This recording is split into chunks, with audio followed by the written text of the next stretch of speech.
Subscribe to our YouTube channel and press the bell icon for the latest updates. How to change IP address in Windows 7. Click the Start menu.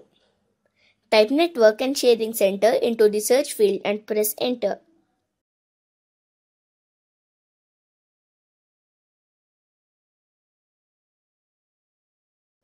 Click Change Adapter Settings.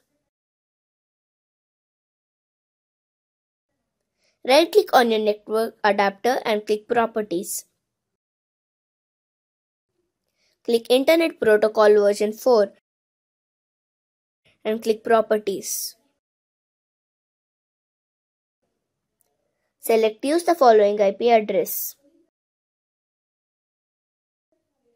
Type the IP address, subnet mask and default gateway that you have been provided along the preferred and alternate DNS server IP addresses. This information is unique to your computer and is provided by your network administrator or ISP. Click OK to apply the changes. This is how we can change IP address in Windows 7.